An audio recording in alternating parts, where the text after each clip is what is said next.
Hey, Bradford here. We are back and we're going to be looking at the Echoes of Thunder cards. Again, not a full set review. I think it's going to end up being probably closer to like a top 30, but we might still call it a 25. There's just quite a few powerful cards in here worth covering.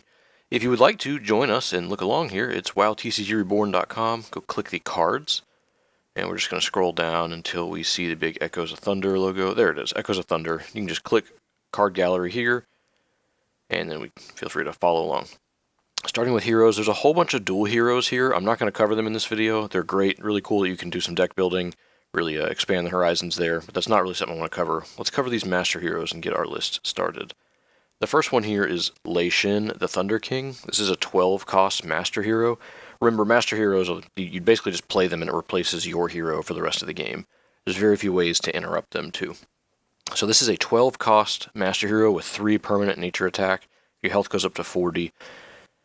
And it says you pay 1 less to play Lei Shin for each equipment you control. He has nature resistance and 2-handed dual wield. Plus armor you control has +3 armor, and weapons you control have +3 attack. There's a lot going on here, but 12 is a lot to pay. So master heroes are great, very powerful, but this guy's main piece of text here that matters is you pay 1 less to play Lei Shin for each equipment you control. There's no limit on this, and 12 isn't really that high. Most master heroes are about 10, so another 2 turns is obviously a lot more challenging to hit, but we're never going to be paying 12 for this. This encouraged us to go very wide with equipment to reduce this card's cost. I've even seen it played for 0 before. And then the more equipment you have, if those equipments happen to be armor, all the armor is going to be buffed insanely. So this is like a double synergy here. You definitely want to be like going wide with armor. That has very few armor on it, like one armor tokens, or like a helmet that has 1, and bracers that have 1, just a bunch of pieces that flood the board, because you get rewarded for going wide on cost reduction, and all the armor is just going to be huge. It's going to be like impossible. Like once this thing hits the board, I think it's going to be really hard for the opponent to push through. It also has the permanent attack, so anytime their creatures hit you, they're going to get 3 damage back. 2-handed dual wield is really cool, really fitting for such a kind of a Titanic-themed king here. The Mogu have kind of a cool theme. Anyways, this guy's awesome. There are already decks dedicated to Lei Shin, and I think anytime you're going to basically start building a deck, you kind of want to ask yourself, should I make this a go wide equipment Lei Shin deck? It's kind of a linear direction. You don't always have to go wide, but that's obviously going to be the way that plays this out, that pays this off.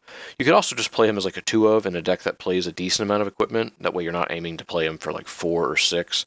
You could pay something higher like 8 or 9 just with your 3 or 4 equipment you have out, and that's reasonable too. But I think this just kind of sets the bar for like how cheap you can make a master hero. Like as far as a player playing it, how cheap can you get a master hero into play, and what is the percentage chance that you're going to win the game with this in play? Probably pretty high. Let's take a look at the next one. Jaina, Archmage of the Kirin Tor. 12 cost, 3 frost damage, 35 health. You pay 1 less to play Jaina for each ongoing ability you control. When your hero becomes Jaina, search your deck, collection, graveyard, and remove from game zones for 1 ability each. Reveal them and put them into your hand. When you play an ability, make a 3/4 monster water elemental ally.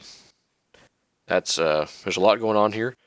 Very strong. This card's already kind of made its name in the metagame as well, just like Lei Shin, which I don't know if I mentioned. Yeah, Lei Shin's definitely won some tournaments, especially in Classic. They've already kind of figured this one out. Back to Jaina here. You pay 1 less to play Jaina for each ongoing ability. So this kind of encourages the same thing, like going wide, spamming lots of abilities. That way you're not paying 12. You're probably hoping to pay more, like somewhere between like 6 to 8. 6, 7, there, we said it. When your hero becomes Jaina, search your deck, collection, and graveyard, and remove from game zones for 1 ability each. So this thing is like a draw, 1, 2, 3, 4? It's like a draw 4 when you play it. Your collection basically is your sideboard, which is also huge. Like if you can set yourself up where you have like 1 or 2 cards in your sideboard that you always aim for when you go into Jaina mode. Like maybe your health's super low, so you tutor up like a 1 cost, like elusive for the turn type spell. You also have a win condition here. Every time you play an ability, you get a 3/4.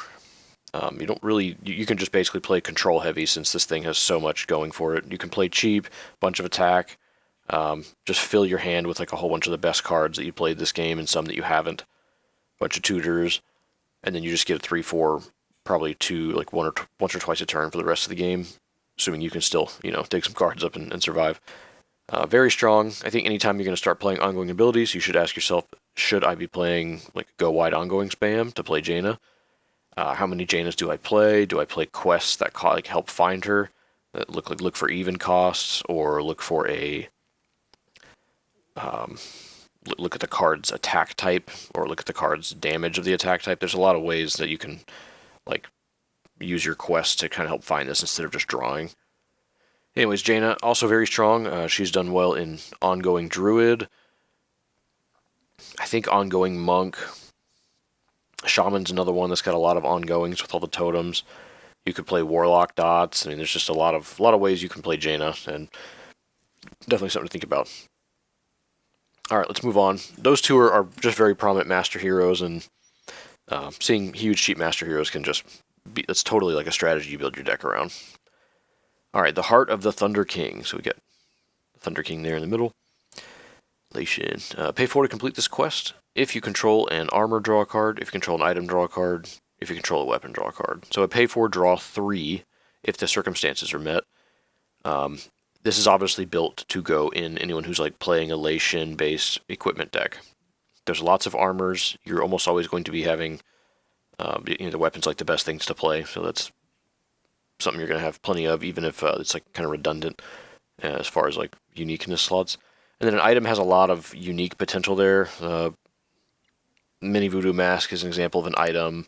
Lucky Do is another one, the cost reduction one. Both of those are cost reduction items. There's some more niche items that give you more defensive stuff or like enable offensive stuff. Anyways, it just encourages you to play some items. There's also another quest that's an old one. I think it's like pay 1 to draw 1 or 2 cards, and it has you have to have all these conditions met. So you can kind of go redundant with like an expensive one where sometimes you just need to draw 1 or 2, and in the worst cases, and the other one which is really cheap but does nothing unless you have all 3 prerequisites matched. So kind of an interesting flip in the design space, and anytime you're going to play an equipment heavy deck, you should consider this one. You don't have to play all 4 of them, but with a little bit of cost reduction like a mount or last relic, this quest becomes very grindy. So if you can just kind of slow the game down, this is a great quest to think about. Bros Before Hosen. This is another sweet one. We've seen this card a lot. Pay 1 to complete this quest. Reveal the top 4 cards of your deck. Put a revealed ally that shares a class, race, or tag with your hero into your hand. Put the rest in the bottom of your deck. Basically, it means like if you're a Blood Elf Warlock, this looks for other cards that are allies that are either Blood Elf or Warlock. There could also be different tags. That's basically the stuff written here in the middle. So you might, there might be something like Scourge, and you're looking at Scourge allies, or you're a demon hero, and you're also looking at all the demon allies, and then you can play like, let's say you're like a demon mage. You could look for demons, and then you're looking for mages, so you can play like allies that are like Blood Elf mages, and you're trying to find those. In theory. Anyways, this card's really really powerful since it's a pay 1 reveal 4. Usually you only get pay 1 reveal 3. And pretty open on the way it looks for stuff. So this is just I think going to stay around as like maybe one of the better quests, especially if you're playing like Ally or some type of tribal deck that has a synergy. We've already seen this in Hunter, Go Wide Hunter decks. This is one of the better quests in there. And it's just fun to use, honestly. If you just sit down and you make a deck and you have some of these in there and you have allies that are themed with it, that's just really fun. So I really suggest sitting down and playing some Bros Before Hosen decks. There's a ton of them that have already been made, and you're welcome to make your own. The Darkspear Rebellion. This was a big one. You pay 1 less to complete this quest for each opposing face-down resource to a minimum of 3, so you can't pay less than 3. Basic speed, pay 10 to complete, reward, draw 3 cards. This is a horde-only quest. We really tested this one to its limits when it first came out. I think there were some changes. It was a little cheaper to complete. But anyways, where it stands now, it's a pay 10. Now, later in the game, let's say your opponent has 7 face-down resources, you can just pay the 3. Or you could play a mount, so your opponent only needs to have like 6. Oftentimes this card is just so hard to cast now, or so hard to complete. You can maybe fit like 2 in a grindy deck, or some deck that's like flipping their resources face down. There's plenty of quests that do that, but at some point you are probably paying 4 or 5 or 6 for a draw 3, which is still okay, but it's really slow when the worst case scenario is you just can't ever do it. So powerful way to draw 3, but you want to have some way to kind of absolutely ensure the game goes long, or some way to turn down your opponent's resources so that you can actually enable this, or just cheat the quest somehow. Like 6/2 is a Tauren who can just like instantly complete a quest, so drawing 3 is a good one to do that for. And I'd say we had this card nerfed. The entire metagame revolved around who had this card, because it was just so much card advantage, and I think you could get the cost down to like 1 or 2 or sometimes 0, and it was just so many draw 3s, and it was probably a good change, but it was an interesting metagame for a while where cards were flowing and everyone was trying to go a little longer, and then you also had decks punishing everyone else who was trying to take their time. So it was an interesting metagame shift there. Okay, Tiger's Peak. Let's take a look at a location. When a hero or ally you control deals damage, add an arena counter. That's this. It's capped at 4. Then it has basic tap, so you're basically paying 1. Remove 4 arena counters. When target friendly hero or ally deals combat damage to a target opposing ally this turn, destroy that ally. Also really good if you have like a guy who can attack twice, because it basically means your next attack is lethal. So you can just take your crappy ally and use this fully location, send your crappy ally into their big dude. That's a nice trade up for you. If you have any way to just like give your hero assault 1, use this, punch something, ready your hero, punch something else, and each of those are basically like a death touch attack. I've had this card played against me, especially in limited. It's really powerful there when your opponent's like 2 drops for killing your 5/5s. But this is one to consider if you're in an ally metagame and you want to be able to take your guys and trade up, or maybe do like token deck. This could be a way to kind of give you some removal. You still have to meet some other conditions. And this thing can fill up with counters basically every turn. If you just have a couple guys, then you use this. When you attack and deal damage, you get a counter back on it. So this can effectively be used every turn if you can find a way for it, especially because it counts all damage. So if you have like dots ticking at the start of your turn, that counts. If you play an ability that does damage, that'll count. Multiple ways to trigger this. So really easy to keep it going if you can find a way to take advantage of it. Brawler's Hand Wraps. Let's get into equipment for a little bit. This is a monk-only item, and you can also consider this in the dual classes that are with monks. It's a 1-cost armor in the hand slot. It's got 1 armored block. It says your hero has dual wield. It has exhaust. You pay 1 less to strike with weapons this turn. That's very powerful. Again, cheap and a cost reduction engine. And then it has pay 2, exhaust, put a +1 attack counter on target weapon. So this thing has 3 modes and a passive dual wield. Extremely strong for 1. And it's not like overpowered. It's just like a powerful enabler that you are likely to consider in a lot of weapon-based decks. You have this fallback of being able to slowly pump up attack counters on weapons. That's really cool. I think you're going to spend most of your games gaining tempo by making your weapons free and just having the occasional armor. People forget like just how powerful 1 armor is. This can block 1 damage like every turn, and is your opponent really going to point removal at this? But if you play 2 weapons that are not dual wield weapons, and they blow this thing up, you'll have to kill 1 of your weapons if you lose dual wield. But just a really powerful card. It's cheap, has a lot of modes, cost reduction engine, so you can hit so many good tempo plays where you're like playing your 2-cost weapon and then using this to make its strike cost go down from 1 to 0, so you can just get in there. Overall, wonderful card. Love this one. Great Sword of Frozen Hells. This is a 2-cost weapon. It's a 2-handed sword, 3 attack, and a 2-cost strike cost, so slow to use, but is functional since it's cheap. It says cards can't leave graveyards on opposing turns. So we have what is clearly a hate piece. This is the graveyard hate piece weapon. Very necessary. Really cool that we have it. It's only for warriors, paladins, and death knights. So it's it still gets to divide the class pie up a little bit, but it does mean that those 3 classes get like a huge piece of graveyard hate that a lot of the other classes will not have access to. And that just kind of separates the color pie. It just means these guys have a better chance in graveyard versus graveyard decks, especially like Warrior can tutor this up, plays a lot of search effects. It's also just a decent weapon, like a 2-cost weapon with 3 attack and a reasonable strike cost of 2. That's a very clean and simple weapon. I could see like playing this main, just like if you need the hate piece. Let's take a look at the next one, though. Tombkeeper's Gauntlets. This is another graveyard hate piece for these blade classes. This is a 2-cost hands armor with 2 armor, and it has exhaust. Put target card in a graveyard on the bottom of its owner's deck. They don't actually work together, because you can't banish cards from their yard on the opposing turn. You can on your turn, though, so that's okay. Put target card in a graveyard on the bottom of its owner's deck. So we have basically just banish a card. This is also really good versus things like Corpse Explosion or Undercity, because they are trying to banish things, and then you can also just do this in response to banish their thing to cancel their effect. Cancels reanimation effects if they're trying to like res their ally from the graveyard, or warrior trying to like res armor from the graveyard. You can, or reconstruct it is the term. You can just use this as a counter response. This is probably more of a sideboard card. I can see running like 1 main, especially for your tutors. It's pretty fair. I mean, it's good. It's got everything it needs to, but it's kind of like a hate piece role player. So I think that's what it will remain as. And the more graveyardy the metagame gets, this kind of can become more of a mainstay potential. And again, just have 2 cost 2 armors is already fine. Like, it's really going to slow a lot of games down, especially if your opponent is just trying to like curve out with 2/2s. This card just completely nullifies your 2/2s and survives the sweeper. Okay, moving on. This is Xingho, Breath of Yulon.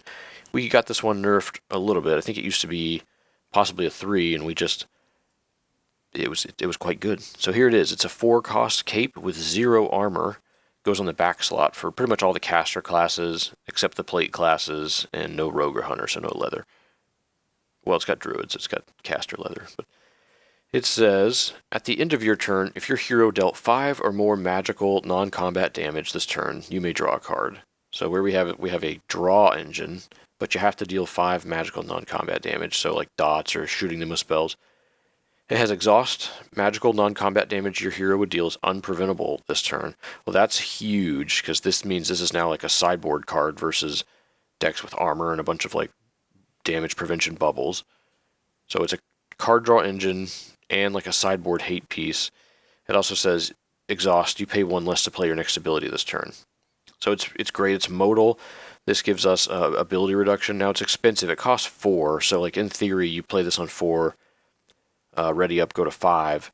You can already play a 5 if you play a resource, or this can like prevent you from having to play a good card face down as your resource, I guess. But realistically, it ramps you to 6. Like if you're playing, if this is part of your like ideal curve out, then you would probably have some dots ticking, or your 6-cost spell is something that does a bunch of damage to draw you a card here. So it's got several different abilities, but at 4.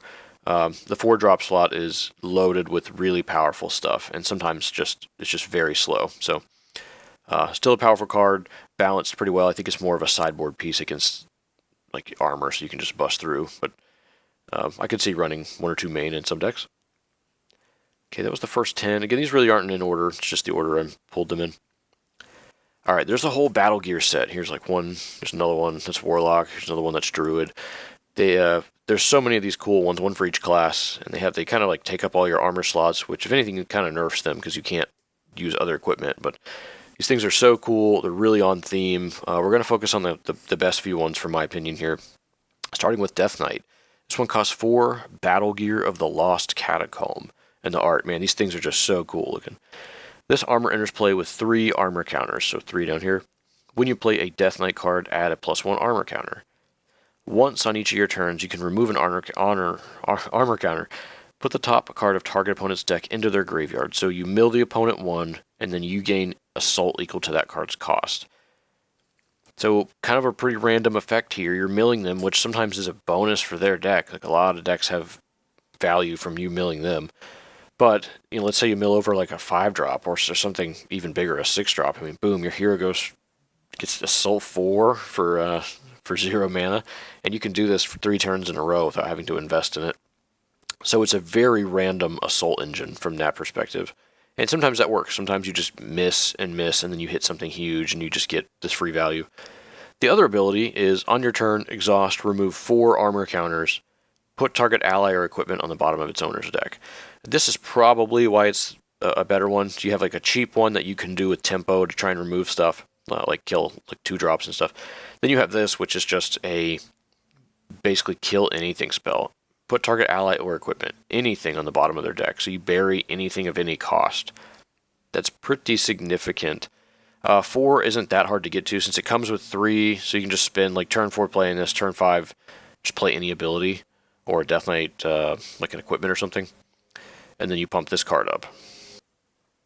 Because this thing is basically an unconditional removal spell for ally and equipment, you can kind of build your deck to have more ability removal in it, like with allies. That pop ability removal just kind of lets you play with that a little more. Of course, you can still bring other removal spells. This thing also likes cheap Death Knight cards, things that cost 2, 1, so you can try to double spell at some point and get enough counters to use this effect again.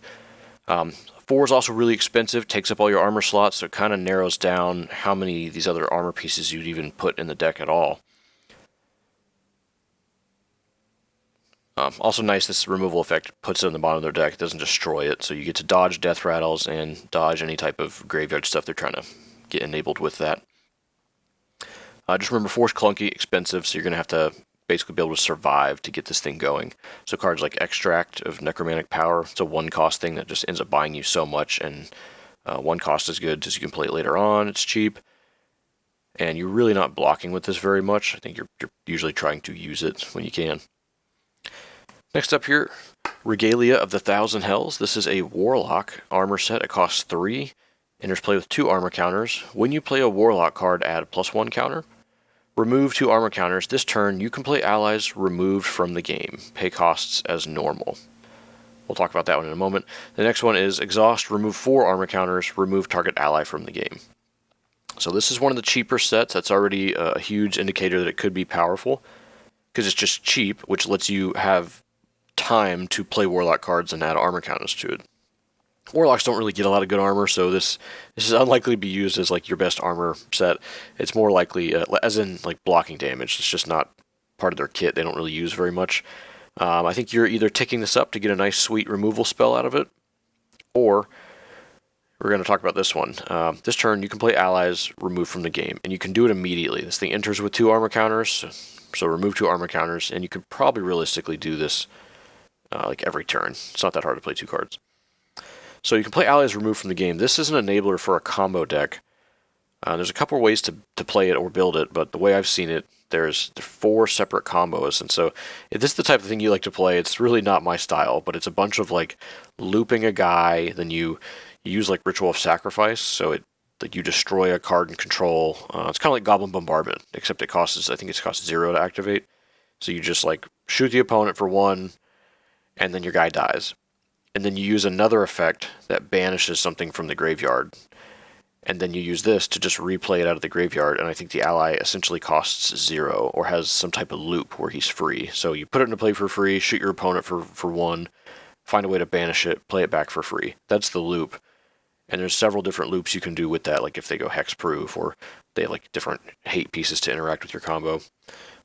Overall, pretty interesting that it exists and that people will deck builded to get there from an otherwise kind of innocent looking little dude.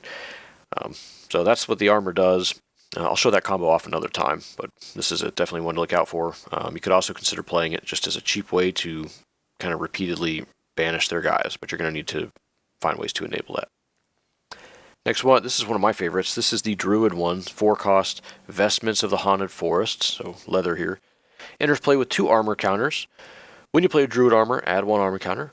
Once on each of your turns, you can pay 2 armor counters to add a +1/1 counter to target ally for each token you control. So realistically, yeah, this actually works pretty well in a token deck. Most of your cards are going to be a bunch of cheap things that put tokens into play or pump up a guy to basically do that, pump up tokens.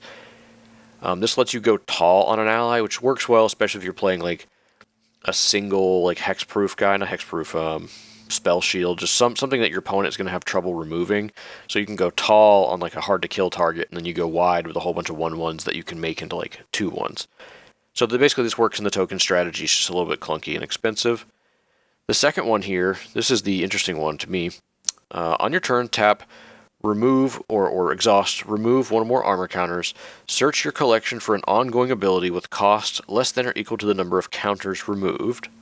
So tutor your sideboard for something that costs the amount of armor counters you played. So starting with 2, 1, or maybe even, I guess you can't do 0, so it has to be 2 or 1.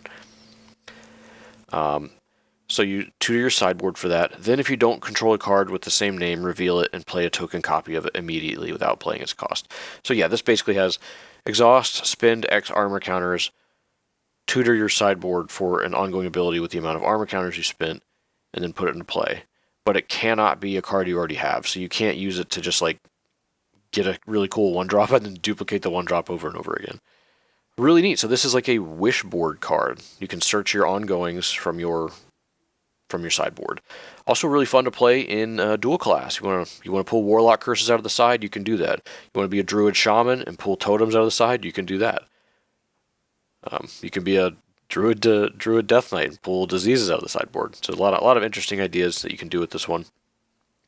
I originally made a deck that was a Feral Druid and was copying very strong one-drop Feral abilities, so that was, I think that resulted in some changes down here. You also note that you, when you do this, I think you're playing it, right? Yeah, you are playing a token copy. That keyword there does change a lot where it says you play a token copy. You aren't putting it into play, so you are playing a card, which means if it's a Druid card, you add another counter back to this because you're playing a Druid card from your sideboard, even though it's a token. And another deck I drafted up was Jasani, which is Druid Hunter. You didn't used to play abilities, that you just put them into play. So there's cards that say like you can only play this if your health is really low, and there was a way to skirt around that, but that's been kind of removed. So just make sure you consider that. Okay, next up here is Forgotten Tomb, one of the most fun Death Knight abilities to play in the game now. This is a 2-cost ongoing at basic speed that has Recall, which is basically flashback, so you can play it from your graveyard. When you play this ability from your graveyard, if you do, the next time, it would enter a graveyard from anywhere, remove it from the game instead. Now here's what it actually does. Put the top 2 cards of your deck into your graveyard, so mill 2. Then you may put an ally or equipment with cost less than the number of cards in your graveyard into your hand. So it's pay 2, mill 2, and then draw an ally or equipment from your graveyard if its cost is less than the number of cards in your graveyard. That's super easy to do, so as long as you have like 4 cards in the graveyard, you can pretty much almost draw anything out of it. Like any 1, 2, 3, and then later on you'll obviously have more than that, so it'd be easy to draw your 4s as well. It also has this other piece of the text down here that says, if the number of cards in your graveyard is more than 3 times that card's cost, put it into play instead. That's pretty huge here, because that means this thing is now a 2-cost graveyard enabling engine. It has value from the graveyard. It is a card selection engine that lets you select the best ally or equipment that you can grab. And it can also put an ally or equipment into play. And in some cases, it's going to cost equal to or more than this. I think your breakpoints are like, it needs to cost, you need to have 4 cards in your graveyard to put a 1-drop. You need to have 7 to put a 2-drop into play. You need to have 10 to put a 3-drop into play. And then it goes all the way up to 17 to put a 4-drop into play. But I've done all those things, and putting a 4-drop into play from a card that was in your graveyard and you only paid 2 for. So you paid 2 and half of a card and you get a 4-drop into play. Like, it's huge. Really powerful card, really fun to play. Obviously, you probably need to play a little bit heavier on allies and equipment in order to get this going, and then you probably want some other like self-mill tools, but it's just so much fun. What a fun card. And anytime you're about to start building a Death Knight, I think you should probably start with Forgotten Tomb and see if you can make it a graveyard-related deck. Even if you're not putting things into play and you're just drawing stuff out of the yard, it's kind of slow and grindy, but at that rate, like, it's kind of better than like just randomly drawing cards from quests. Like, you could probably play less quests that actually draw you card advantage and just use this as a card advantage tool. Or the Tempo engine. Just so much fun. Definitely try this out, especially if you want to see things trigger Death Rattle. Next up is Dreamwalking. This is a 2-cost Druid ongoing. This enters play with a Dream counter, so only 1. And it has ongoing exhaust, remove 3 Dream counters, and then you rediscover. Turn a face-down quest or location you control face up. This is one of the keywords for this block, so you just get to use your quest again, or a location in case somebody like used it for some reason, or you had to put it face down as part of the cost. So this is a rediscover engine, and then it has journey. Choose counter on target card and add another of those counters to it. And journey is anytime you put a resource face up. So ideally you're playing this like on 2, and then turns 3 onward, you're trying to hit a journey every turn. and get this thing up to 3 counters. Pretty neat that this, you do not have to add counters to itself. Like, you can use this to add counters to other cards, those are all like the broken ways to use this thing. So it has its own engine here where it starts off with only 1 counter, so it's kind of slow. Like, you're not really getting your rediscover value.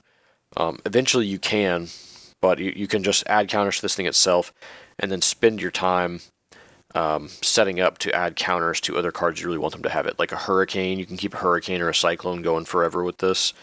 Ring of the Boy Emperor is a combo card that kills you based on having enough counters. So there's plenty of things in the game that can interact with this. Some locations like having counters on them. Really cool design space, which is why I would say to look out for this card. We've already seen it used well in some like Ring combo decks, and there's some other potential there as well.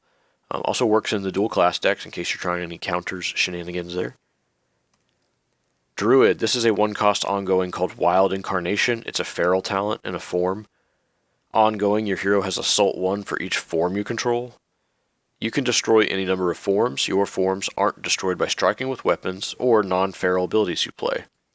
The feral forms are like a complete mess from like all the different developers who worked on the card game and the initial design philosophy. They were just basically really weak and really bad, and people who love druids like, oh, I'll try it out. And they were just so bad in so many ways. They didn't work very well. You would break, like your own cards would destroy your own cards. It's just very strange. And then the form slot is unique, so like you can fill your deck with forms, but you really shouldn't. You know, you can only have one in play at a time. So just odd. This card kind of tries to fix all that, because you can have any number of forms, so you can be a bunch of different bear forms and cat forms and moonkin forms and stuff. And then you get Assault 1 for each form you control, so it already is just a 1-cost ongoing that gives you Assault 1. That's fine, that's pretty good. And then it has all these other bonuses. This is basically just your forms don't have dumb rules that make the cards bad. And then this one up here is like you can have any number of forms so that you can attempt to deck build with all your forms. So it's like most of the Druid Feral cards require you to be in a form, so you can't just play like 4 good ones and call it. Like you have to play a bunch of them, but then they break each other, so it's kind of weird. Anyways, Wild Incarnation fixes a lot of that. It gives you a ton of Assault. I've definitely attacked people for like Assault 8 twice per turn with some other enablers going on. This is basically the Druid card that will be in every Feral deck. It really helps the archetype, otherwise the archetype I think is quite bad. Also helps that it's really cheap and only costs 1, and you can grab copies of it with the Druid armor here. You can just put it into play and immediately play one out of the sideboard. Of course, that means you're not playing it main, but it is a strategy I've tried and did like it. So anyways, if you're going to play Feral, you're probably going to play this. Next up is Forgotten Vulnerability. This is a 2-cost Hunter Marksman ability with Recall, which is flashback for full cost. When you play this ability, copy it for each other ability you've played this turn. You may choose new targets. Your hero deals 1 arcane damage to target hero or ally. Alright, if you've ever played Magic, this is basically just Grape Shot. Cost 2, copy it, deal 1 to some stuff. But this has flashback or recall built into it, so it's extremely strong in the right circumstances and otherwise very weak in others. So this is just like an all-in synergy combo card. You could also use it as kind of just like a value card to try to shoot a bunch of allies down, or like if your opponent has a really powerful guy with 1 health, you could just kill it. But Hunter also has a few abilities that are free to play or encourage you playing spells for cheaper, where this card obviously works in those strategies. There's a couple pieces in particular that make this card go overboard. Elic is the mount that gives +2 damage every time you deal damage. So all your 1 arcane damage attacks actually spike all the way up to 3. And then there's I think it's called like, is it Penetrating Shots? There's a new card that you can play for free off exhausting your weapon and give the opponent like this mark that makes them take an additional damage every time they take damage. So that means these basically deal 2 arcane damage per shot. The real kicker on this thing is when you play 2 in the same turn. Let's say you play like 2 free abilities somehow, like a 0 cost or an X cost for 0. Alright, it's turn 4. Then you play this, and it deals 1. And then you also played 2 more free spells before it.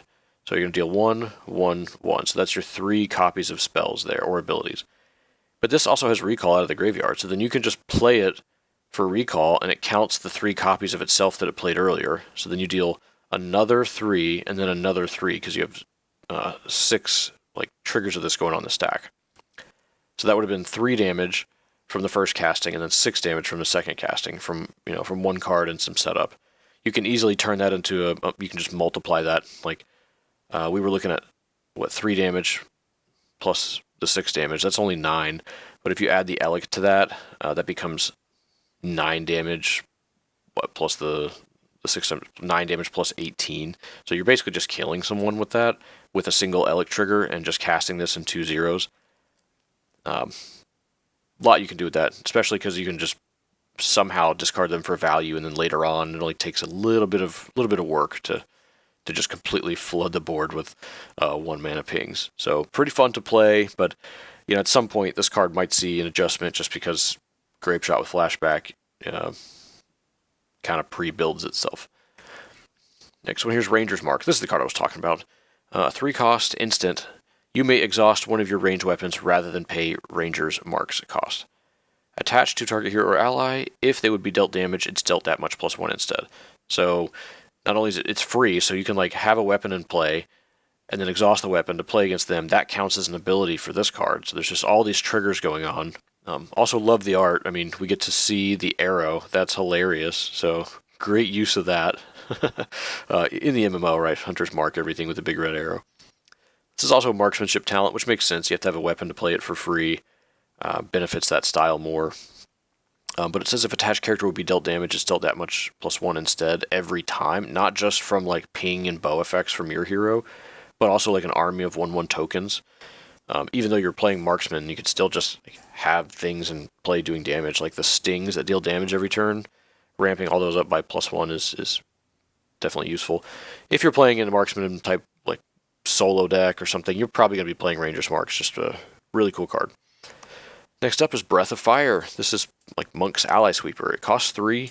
Your hero deals 2 fire damage to each opposing hero and ally, plus an additional 1 for each ongoing ability you control. Monks have an ongoing theme, so this is very likely going to be a pay 3, deal 2 plus another 2 or 3. So you're often corpse explosioning their board, basically. Pay 3, you and your hero and all your allies all take 4 or 5 fire damage. So it's a full one-sided board sweeper. I just feel like if you're playing ongoings, you probably should have almost 4 of these in every monk deck. It's just that powerful. It's basically the same way Corpse Explosion was used to push Death Knight as a class. Breath of Fire, I think, is going to be most likely the best choice for an ally-based sweeper. You could play lots of targeted removal, sure, but I still think playing lots of ongoings and then just Breath of Firing their stuff, because it hits their heroes. It's just at worst, it's just a face-down resource or a huge burn spell in their hero. So, very powerful card. If you want to play monks, especially with ongoings, you're probably going to have some Breath of Fire's main or side. Next up here is more monk cards. This is Avert Harm. This is a 3-cost instant ongoing Brewmaster talent. It says, when this ability enters play, if damage would be dealt to target friendly hero or ally, you may have it be dealt to your hero instead. So the attack still goes through if there's somebody attacked or didn't affect. It just redirects the damage to your hero. And then this is important. It's going to stay there. Your ongoing abilities may be exhausted to prevent damage from your hero as if they were armor, with armor equal to their cost. Super cool. So this is a super tanky talent. It's just an instant speed. It's basically an instant speed, pay 3, get an armor. And you're kind of protecting with this effect. So you can save an ally, put this thing into play, use it to block some damage. If you want to play a tank monk, this is probably how you'll start. But it's a pretty cool design space here, the idea that you're a monk and all your ongoing abilities become armor, and most ongoing abilities also have pretty significant effects, so quite fun. I hope you enjoy making some Brewmaster monks with that one. Let's move on here to the next section. Another monk card. This is Forgotten Technique. This is a 1-cost basic ability for monk. It's got Recall, which is similar to Flashback, so you can play this from your graveyard for its cost again. Your hero deals 2 melee damage to target ally, or 3 melee damage if that ally has been dealt damage this turn. This is pretty strong for a 1-drop. I mean, they want a monk to be playable, and this is one way to do it. You get a 1-cost deal 2, which is already good. That's playable, and then you can cast it again from the graveyard here. So if you were to hit the same guy with it, you'd hit him for 2 and then 3 for a total of 1 card and 2 resources or 2 mana. That's pretty good at just killing large targets. It's also great at killing multiple little guys. It's also great with any type of damage amp trigger, because this is a non-talented, just like a basic card, simple removal spell. But you can use an Elec to give this thing +2, or the the other Elec to give it +1. There's just anything that amps damage, you now have like a really solid, like just kind of bolt with flashback. It's more like a kick. I'm going to kick the spirit out of that guy. But anyways, this is a great removal spell for Monk. You probably want to consider playing these. You don't have to play the full 4, but good chance you do if your deck's looking to go long.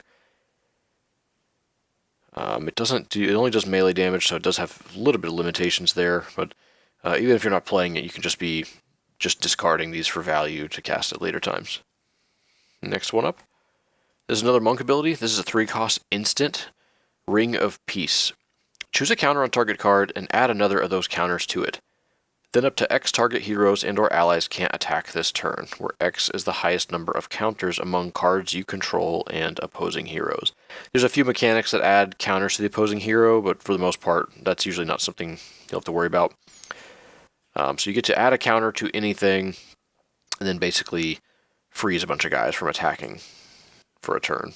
That's just on ETB, so it just buys you some time, adds a counter, and then it has ongoing, on your turn, pay 1, exhaust, remove 3 counters, draw a card. So this is kind of a neat card. You can either use it to somehow add counters to this thing to draw some cards, or you're using this to add counters to some other thing you're doing. So monks in general have a lot of counters theme, and this block had a lot of counters going on, so surely you can find some useful things to add counters to, and if you can't, you can just add them to this, and until you can draw a card from it. Marked for Death. This is a rogue ability. This costs 2 instant, subtlety combo. Your hero deals 2 melee damage to target exhausted hero or ally. Marked for Death counts as 2 rogue combo ability cards for finishing moves while it is in your graveyard. Super strong. This is really powerful. The whole rogue combo finishing move mechanic it just feels a little bit underdeveloped. Like it's kind of clear how it worked, but there was just a lot more design space available, and I think this is one of the ways to do that. Also, this card is really not overpowered on its own. It's just a pay 2, deal 2, but it's limited to only exhausted guys. It's very much heavy on the rogue flavor. It matches the art here for sure. It's cool. Marked for Death. Feels like a pretty fair way to just play cards and then have it as a payoff later on. This card's probably often better as just dumped into the yard for value from something to get it to essentially count as like 2 mana off of a Surge of Adrenaline or something, where it's almost turning into like mana at that point. But if you're playing any type of graveyard and combo finishing move rogue deck, you should probably play 4 Mark for Deaths and just be happy that there's something new to help that archetype. Next up, Forgotten Armory. This is a warrior 2-cost with recall, so you play this from your graveyard. It says, put target equipment with costs less than or equal to the number of allies and equipment you control from your graveyard into play. So for an example, we got 4 equipment into play, some opponent kills something, now we have 3 left.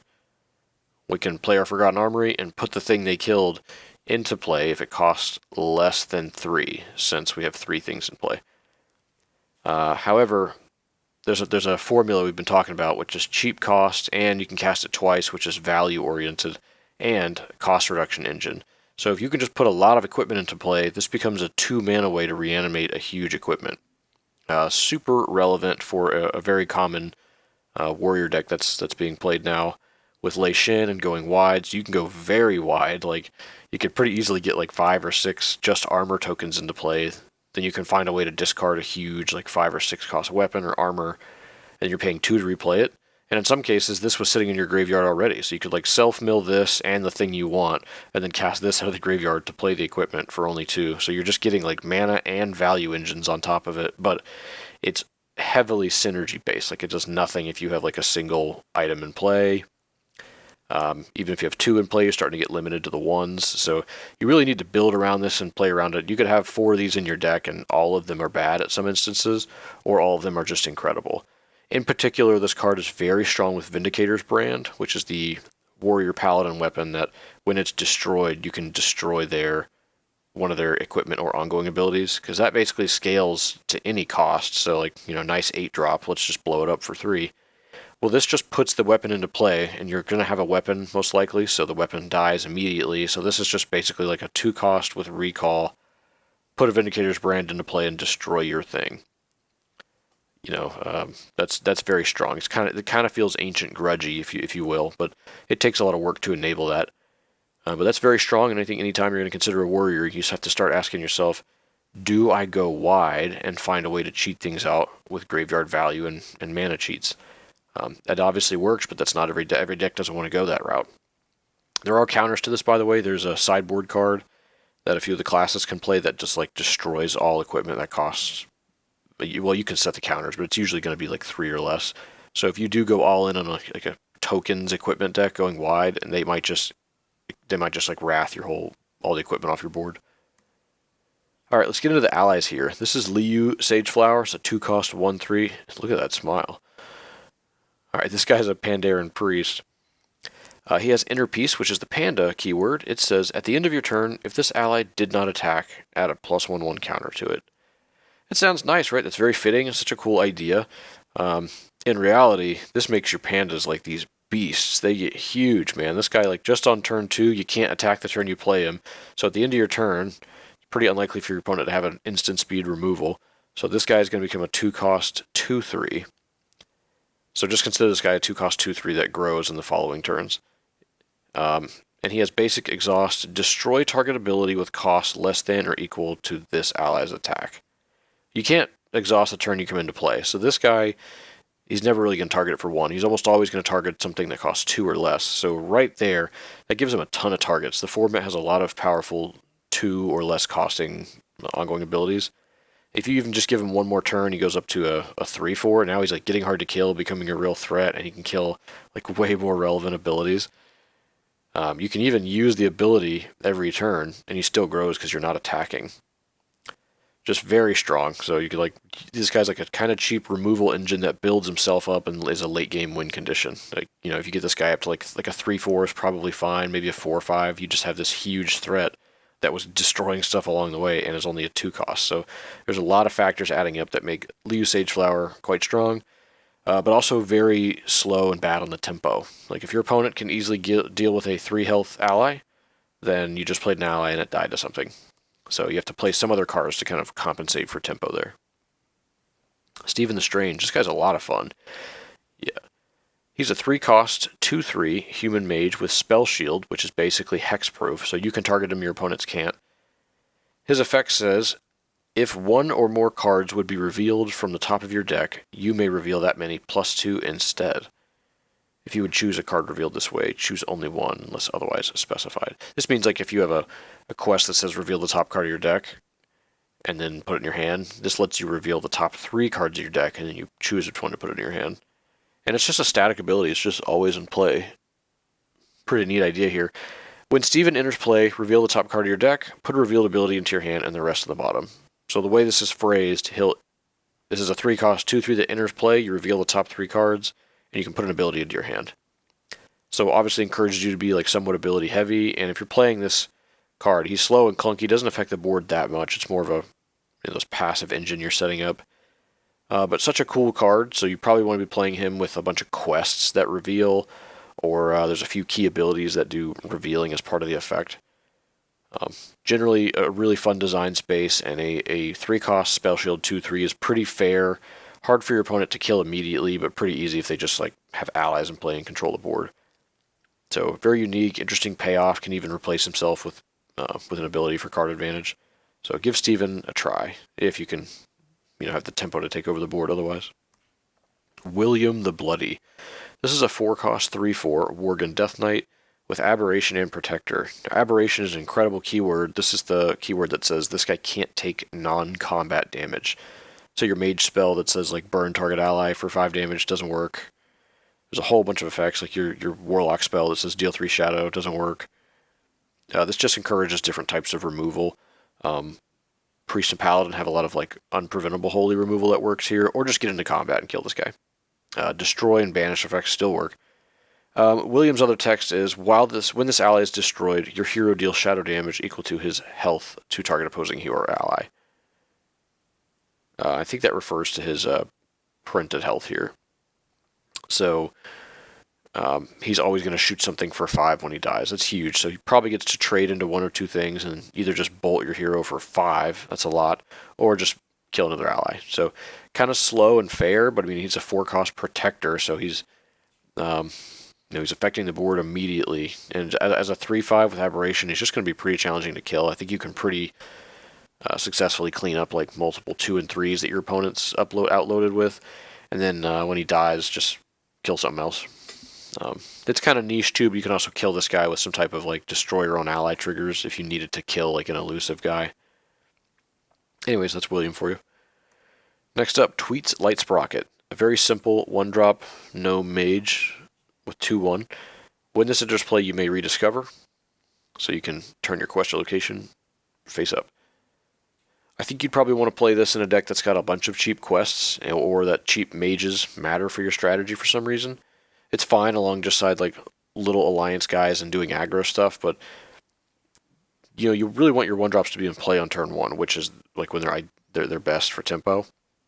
And you feel, it feels like you really want to just buy your quest back. So if you can find some quest that costs 0 to play, then you play your 1-drop and get the value and get your free quest back. It's probably the ideal scenario here. Also an arcane mage, there's a lot of things that want your allies to be arcane or mage types, and this is just a good value-centric card. Very simple, not overpowered at all, just a fun, good way to learn the mechanic. 3 cost 2/5. This guy's purple or epic, so he's going to be good. This is Archmage Aethys Sunreaver. He's a Blood Elf Mage. He's a 2/5, so this guy's built to survive. He has Arcane Resistance and Fire and Frost Resistance, so like the 3 main mage types.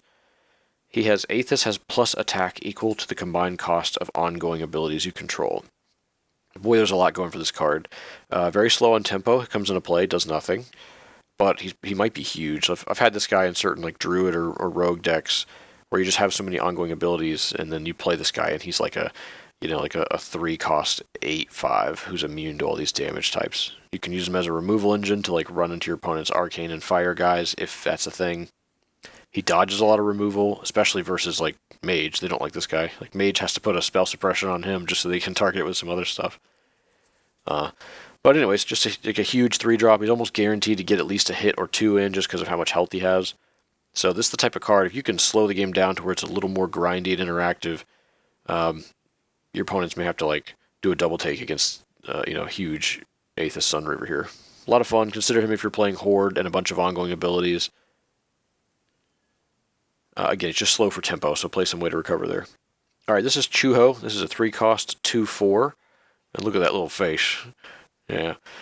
Alright, Chuho Dawn Chaser. This guy is a Tauren Paladin Protector with Spell Shield. Again, Spell Shield similar to Hexproof, so your opponent's going to have a real hard time getting rid of this guy. Their removal tools don't work. They have to get into combat. When this ally is destroyed, your hero heals damage equal to this ally's printed health from target friendly hero or ally. So when he dies, you can either heal an ally or heal your hero for 4. So this is just basically like anti-aggro all summed up into one card. They can't target it. It's guaranteed to get some protects off.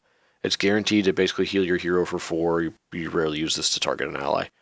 3 cost 2/4 is fair stats, but very good and playable. So like if your opponent has a bunch of 2/2s and 3/2s, this guy's almost going to be a guaranteed 2-for-1 that also heals you for 4. So Spell Shield really pushed this over the edge because your opponent's like sandbagging their 1 removal spell. You play your guy, they just remove it and hit you for like 10. He interrupts that play pattern quite a bit. Let's keep moving on here. Another Horde card. This is Darthus Starkiller. Can you understand the inspiration there? Probably. This is a 3 cost 4/3 Horde. It's Undead Death Knight Mechanical Ally. He's got Will of Forsaken. Great keyword there, where your opponent's removal effects, many of them don't work against this guy, because he can't be removed from play except by damage, so their banish effects, their remove, their bounce, their destroy effects simply do not work. Players can't play more than 1 card per turn. Players can't complete more than 1 quest per turn. So it's a great attempt to kind of like tax players and slow down the game a little bit. And he definitely works for that effect. Like if your opponent is just playing a bunch of damage-based removal and trying to do 2 or 3 things a turn, he'll slow that down. And he's a check for like, do you have the ability to kill this 4/3 with damage, a weapon or an ally? Because if you don't, these rules are just now they're just now printed and they're in play with these effects for a little while. Completing more than 1 quest per turn. Some decks can heal a lot with Last Relic, completing a lot of quests. So I don't think this is really going to be like a mainstay of the metagame. Being a 3 cost with 3 health means he just dies to like a a 1-drop with any effect, or many of the weapons in the game. But that's probably fine. Like, he's easily countered, but also has a pretty big impact on the game. So, interesting card there. Give him a shot if you can protect a 3-health ally. This is Wei, and he is probably way stronger than you think. It's a 2-cost 2/1 with Inner Peace, so at the end of the turn you add a +1 counter if he didn't attack. So he really comes in more as a 2-cost 3/2, and his exhaust says destroy target equipment with cost less than or equal to this ally's attack. Equipment is just generally hard to get rid of, and finding an ally that's a 2-cost that slowly grows himself and then can repeatedly destroy equipment, this guy is like an absolutely must remove for the equipment decks, and if you can just find a way to exhaust their removal or their interaction piece, this guy will start to slowly eat away all the removal, since you can just, turn 2 you play him, he's a 2/1, end of the turn becomes a 3/2, still can't activate. We ready up, go to turn 3, if he's not dead, we have ourselves a 3/2 who's going to destroy any equipment with cost 2 or 1, or 0 if it's a token. And then we're going to do it again next turn for any equipment that's 3 or less, and then again for 4 or less. So, this guy, pretty slow tempo. He's not going to affect the board. If your opponent's just playing like a 2/2 or a 2/1, they'll just kill him. Like, pretty bad in a lot of states. I mean, if bad is just a 1-for-1 trade, which is really not great, then his floor is pretty low, but his ceiling is so high. Like, he just a 2-drop that becomes a 6/5 eventually after it's killed 3 or 4 of your equipment. I think that's done pretty well for 2 mana. So, Wei, quite strong. Next up, Amani Warbear. Hard to see there, isn't it? But anyways, the Amani Warbear, this is a 1-cost 0/3 Bear Beast mount. You pay 1 less to complete your first quest on each of your turns. And Journey, so when you place a resource face up, you pay 1 less to play your next beast ally this turn. There's a lot of things going for this. Again, it always has this effect, so our quests are cheaper. It only costs 1, and it's a cost reduction engine. So it only works in beast ally decks. That's the idea here. But if you can make that happen, Amani Warbeast is a great way to make your deck fast and efficient. Play a bunch of beast allies, play a bunch of quests, and see what you can do. There are some of those decks, and they're unbelievably fast for how effective they are and how good some of their allies are able to dodge removal. Try Amani Warbear out if you want to play a beast deck. Next up here is Eternal Guardian. This is a 1-cost 2/3 Mogu Spirit Warrior. Monster hero required. So monster is kind of like the weaker faction. It's the new one, if you will. And this guy has ridiculous stats. A 1-cost 2/3 is probably one of the most overstated allies in the game. It's kind of like Jadefire Scout, except this guy's smart enough to actually be able to run into and attack allies.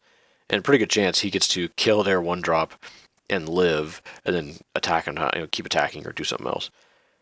So just stat-wise, he's incredible. His power is Titanic, which basically lets you play your equipment on this guy as if he's a hero. But when he dies, it all dies too. So it kind of has that attachment problem. Here's Titanic, if we read it. As an equipment enters play under your control, you may attach it to this ally. This ally can wield attached equipment as if it was a hero. Attached equipment's restriction tags apply only to this ally, and its powers that refer to your hero refer to this ally instead. Well, there you go. So you can put equipment on this ally, and there's some different things you can figure out. There was a combo somebody kind of figured out early on that had to get changed. It was quite unintentional. But he's also just fine as like a really efficient 1-cost in the monster faction.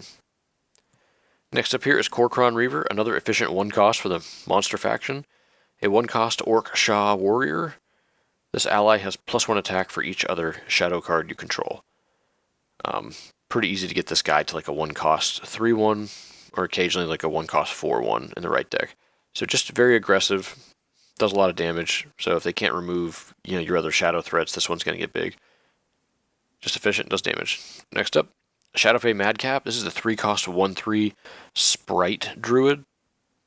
When this ally enters play, reveal the top card of your deck, then place it into your resource row exhausted as an additional resource. Which is pretty cool, which means you get to put like face-up quests and locations into play face-up, and stash cards, you get to trigger those. When this ally is destroyed, you put a resource you control in your owner's hand. It means that, yes, he ramps you on 3, but your opponent can simply interact and kill this guy, and then it unramps you. Now, you get to choose the resource, though, which is a very unique effect. So you can, put an ability you needed later in the game, and then find a way to destroy this guy, and then grab that ability out of the resource row. That's a otherwise rare mechanic, so that's a cool design space he's got. He also just can give you back quests you already completed. You know, maybe you got lucky with your interplay, put a quest into play, he dies, get your, get a used quest back or location back. Cool design space. Really weak stats though. 1/3. One's just so ineffective at pressuring the opponent or trading into nearly anything. You're just gonna have to find another way to kind of gain board control. 3 is a lot to invest in, like just a ramp spell that isn't permanent. So it's definitely a card you consider with how you want to build, but it is quite fun to play with. Spawn of Tortos. This is a 1-cost, 1/2 protector. When this ally is destroyed, put a 1 armor shell armor token into play. That's great. Simple, very, very simple and easy to understand. You get a 1-cost, 1/2 protector, so just something on curve that will trade with like other 1-drops, but not much else. But at least when he dies, you get an armor token. So as long as you can use that armor token for something like Lei Shin, or just having a thing in play you can worthy of passing. And honestly, like 1 armor is fine. If you survive 5 turns, this thing prevented probably 5 damage, plus the protector tag. Also quite good later in the game when you're like trying to double spell with 2 3s and 4s in the later turns, and you can just like play a 3-drop and play a Spawn of Tortos and maybe even quests. Like you've interacted with the board by playing a protector and then done some other stuff. Card slots pretty nicely into your curve. Emperor Xiao Hao. This is an 8-drop 6/6. This is basically like the finisher of the pandas, just as far as like cost goes. He has Inner Peace, so he's going to grow up to a 7/7, at least before he can attack. And when he enters play, rediscover any number of times, which is pretty ridiculous. So if you've completed like 6 or 7 quests and used your locations, boom, this guy just turns all of them back on. So in a lot of ways, this guy is a slow, mana-intensive, but like draw 10, if you want to think about all the quests you may have done. Even more if you're playing a lot of cost reduction in your deck for your quests. He has, at the end of your turn, remove X corruption counters from a friendly hero and ally, and Xiao Hao may heal X damage from a friendly hero or ally, where X is the number of face-up resources you control. Huge. So at the end of every turn, the corruption counters is like a kind of a block mechanic. You're unlikely to see those. But healing your hero based on how many resources you have. Like, what if you have like 6 or 7? So not only are you going to get to draw a whole bunch more from all your new quests, you get to heal 6 or 7-ish a turn.